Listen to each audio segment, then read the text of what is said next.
अगर पॉजिटिव सोचो सच में काम करता तो क्यों इतने मोटिवेटेड लोग सीक्रेटली एंक्सस होते? क्यों कुछ लोग एफर्मेशन सुनते सुनते भी ओवर थिंकिंग से बाहर नहीं आ पाते? और क्यों जब आप खुद को फोर्स करते हो पॉजिटिव रहने के लिए दिमाग अंदर से वो लाउड हो जाता है? साइंस के अकॉर्डिंग प्रॉब्लम पॉजिटिविटी नहीं है, प्रॉब्लम है इनकम्प्लीट पॉजिटिविटी। ब्रेन को फेक सेफ्टी नहीं चाहिए, उसे एक्यूरेट सेफ्टी चाहिए। आज हम बात करेंगे कि पॉजिटिव थिंकिंग कुछ सिचुएशंस में क्यों बैकफायर करता है और स्ट्रेस्ड ब्रेन एक्चुअली क्या मांगता है। पॉजिटिव थिंकिंग का मॉडर्न आइडिया पॉपुलर हुआ 1950 और 60s के सेल्फ हेल्प मूवमेंट में। सबसे फेमस नाम था Norman Vincent Peale, author of the power of positive thinking. उनका अप्रोच मोटिवेशनल और फेथ बेस्ड ऑप्टिमिज्म था, साइंटिफिक साइकोलॉजी पर बेस्ड नहीं। और फिर 2000 में आई the secret, law of attraction. अच्छा सोचो अच्छा होगा। ऑनेस्टली ये इमोशनली अपीलिंग भी है। हम सब चाहते हैं कि थॉट रियलिटी को कंट्रोल करते हैं, मगर जब साइंटिफिकली इसे टेस्ट किया गया तो रिजल्ट्स कुछ अनकंफर्टेबल थे। गैब्रिएल ऑटिंगन न्यूयॉर्क यूनिवर्सिटी की साइकोलॉजिस्ट, उन्होंने पॉजिटिव विजुअलाइजेशन पर सालों रिसर्च किया और ऑब्जर्व किया कि जो लोग पॉजिटिव फ्यूचर इमेजिन करते हैं, बॉडी कभी कभी टेम्पररी रिलैक्स स्टेट में आ जाती है, जैसे ब्रेन ने आउटकम का एक हिस्सा एक्सपीरियंस कर लिया हो। और यहीं से प्रॉब्लम स्टार्ट होती है, क्योंकि जब ब्रेन को लगता है कि थ्रेट सॉल्व हो गया तो रियल वर्ल्ड एक्शन कम हो सकता है। मतलब सब अच्छा होगा, ये अच्छी स्ट्रेटेजी हर सिचुएशन में नहीं है, स्पेशली जब एक्चुअल एक्शन, डिस्कंफर्ट और अनसर्टेनिटी इन्वॉल्व हो।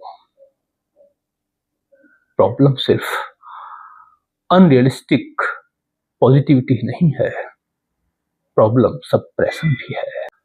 जब आपसे कहा जाता है या आप खुद से कहते हो नेगेटिव मत सोचो, तो आप क्या करते हो? माइंड में थॉट आया मैं फेल हो जाऊंगा, आप अपने आप को पुश करते हो नहीं नहीं पॉजिटिव सोचो।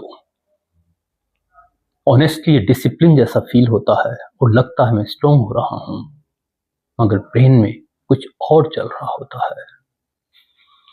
डैनियल वैगनर ने अपनी फेमस रिसर्च में लोगों से कहा व्हाइट बियर के बारे में नहीं सोचना है। गेस करो क्या हुआ? लोगों ने व्हाइट बियर के बारे में रिपीटेडली सोचा। इसे कहते हैं आयरोनिक प्रोसेस थ्योरी। मतलब आप किसी थॉट को जबरदस्ती जितना हटाने की कोशिश करते हो, दिमाग उसे उतना ही ज्यादा चेक करता है, मॉनिटर करता है, रिपीट करता है और ज्यादा अटेंशन पे करता है। ये प्रोडक्टिविटी नहीं है, ये स्ट्रेस लूप बन सकता है। एक इंपॉर्टेंट चीज और, मैथ्यू वैगनर की रिसर्च बताती है कि अगर आप किसी इमोशन को प्रॉपर्ली एक्नॉलेज या लेबल नहीं करते तो ब्रेन के इमोशनल एरियाज और रिएक्टिव हो जाते हैं।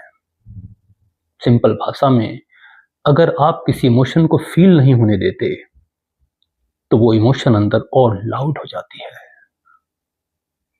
इसीलिए जब आप रिपीटेडली अपने आप से कहते हो मैं ठीक हूं, फिर भी अंदर पैनिक चल रहा होता है।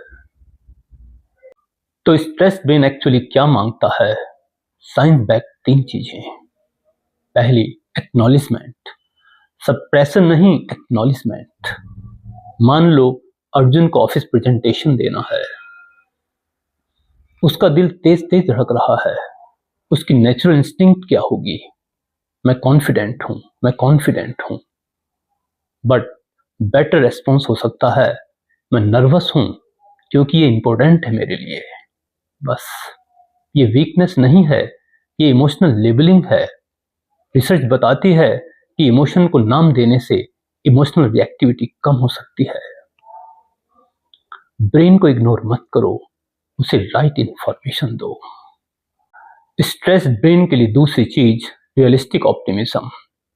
यहां पर गैब्रियल ऑटिंगन की टीम ने एक पावरफुल फ्रेमवर्क दिया, whoop, WOOP, wish outcome obstacle plan. सिर्फ अच्छा आउटकम इमेजिन मत करो, ऑब्स्टेकल भी इमेजिन करो, फिर प्लान बनाओ। एक एग्जाम्पल से समझते हैं। मैं फिट होना चाहता हूं, अच्छा ऑब्स्टेकल्स क्या हैं? Late night cravings, consistency, phone addiction. अब प्लान क्या है? यहीं पर ब्रेन रियलिटी प्रोसेस करता है, सिर्फ फैंटेसी नहीं। रिसर्च में वूप यूज करने वाले लोग कंसिस्टेंट एक्शन लेते देखे गए, क्योंकि ब्रेन को कंट्रास्ट चाहिए, सिर्फ ड्रीम्स नहीं। स्ट्रेस ब्रेन के लिए तीसरी चीज कॉग्निटिव रीअप्रेजल। थोड़ा कॉम्प्लिकेटेड नाम है। सिंपल लैंग्वेज में सिचुएशन के मीनिंग को रिफ्रेम करना, इमोशन को सप्रेस नहीं। मान लो प्रेजेंटेशन खराब गया, सप्रेशन क्या बोलेगा? कोई बात नहीं, पॉजिटिव सोचो। रीअप्रेजल क्या बोलेगा? पेनफुल था, लेकिन ये फीडबैक है, अगली बार प्रेजेंटेशन बेटर करना है। सेम इवेंट, अलग इंटरप्रिटेशन। और न्यूरोसाइंस रिसर्च सजेस्ट करती है कि ये प्रोसेस इमोशनल रेगुलेशन को जेन्युइनली इंप्रूव करती है, क्योंकि यहां ब्रेन अवॉइड नहीं कर रहा, प्रोसेस कर रहा है। तो समरी सिंपल है, प्रॉब्लम पॉजिटिविटी नहीं है, प्रॉब्लम है जब पॉजिटिविटी रियलिटी को रिप्लेस कर देती है। दिमाग को सिर्फ मोटिवेशन नहीं चाहिए, उसे एक्नॉलेजमेंट चाहिए, रियलिस्टिक कंट्रास्ट चाहिए, बेटर इंटरप्रिटेशन चाहिए। नाम दो, सप्रेस मत करो। रियलिटी देखो, सिर्फ फैंटेसी नहीं। सिचुएशन को रिफ्रेम करो, उसे फेक पॉजिटिविटी से कवर मत करो। एक बात और, ये सिर्फ कॉग्निटिव लेयर है। क्रोनिक स्ट्रेस के पीछे स्लीप, बायोलॉजी, ट्रॉमा, बर्नआउट या एग्जिस्टेंशियल इश्यूज भी हो सकते हैं। हर प्रॉब्लम एफर्मेशन से सॉल्व नहीं होती, और ऑनेस्टली ये समझना वीकनेस नहीं है, ये मैच्योरिटी है।